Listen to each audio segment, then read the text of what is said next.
Hello, I'm Anatole, and this is my review of Mr. Miracle issue number 11 by Tom King and Mitch Gerards. It's scored on Comic Book Roundup 9.4 from critics and 9.3 from users, pretty much same score, statistically speaking. And then the plot summary, courtesy of Comic Book Roundup. If there's one thing popular fiction has taught us by now, it's never make a deal with the devil. And yet Mr. Miracle is still listening when Darkseid approaches him with just such a devilish proposition. If Scott sends his newborn son to Apocalypse, there will be peace on New Genesis. Since when has Darkseid been famous for his honesty in Terabang? It'll be a miracle if this doesn't blow up in Scott's face.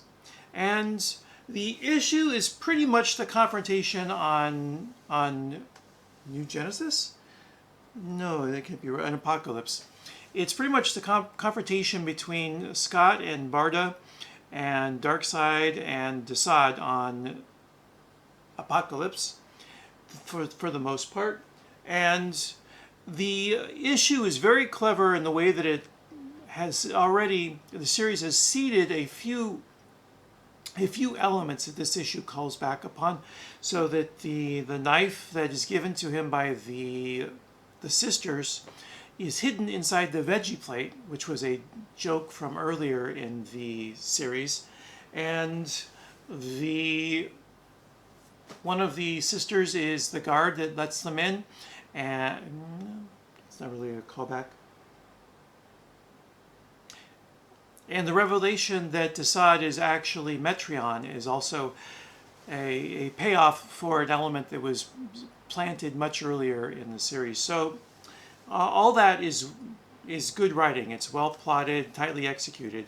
And then the confrontation is just tense enough that we might believe Scott can lose, because Darkseid is presented as such a formidable creature that he's able to knock Big Barda down without breaking a sweat, and then also able to bloody Scott free. And their first attack appears to be the winning attack, but then Darkseid is not phased. He's phased by it, but not set down. So because us, the reader, don't know about the hidden blade, I think it's the Vorpal blade inside the veggie tray, we're left with a moment where we really ponder, how is Scott Free going to get Scott free from this? And so when he does pull out the blade, it's a nice payoff for that scene from earlier in the series when the sisters gave it to him.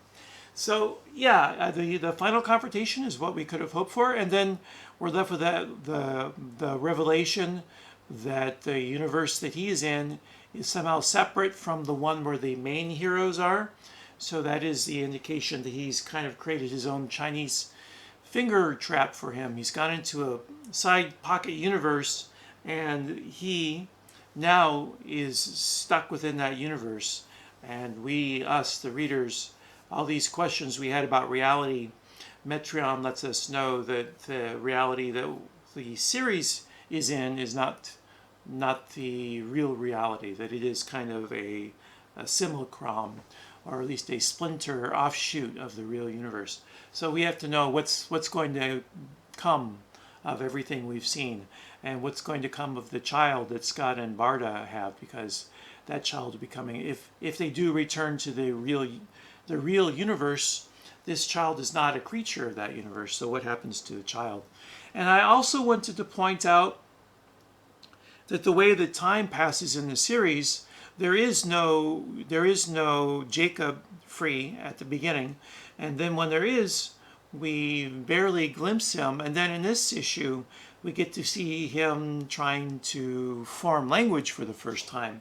So we have had a chance to see this being begin to grow in front of us, the viewer.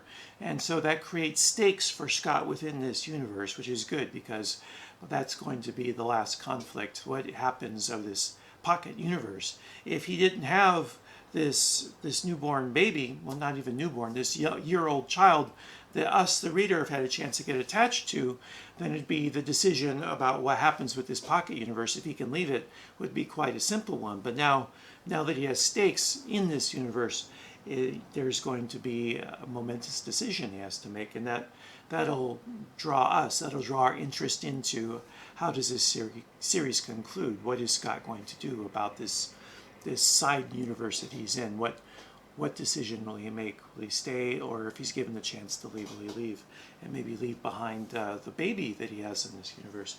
And for the arts, because it's mainly just a combat sequence, Mitch Gerrits doesn't do anything too fancy. He just does it really well. So there are no great thematic, if there are concerns that Mitch plants. If there are any, it's the way that they break the 9-panel grid for one of the few times in the series, because we have the character of Darkseid. He is shown as being larger than just one panel. He takes up 3 panels.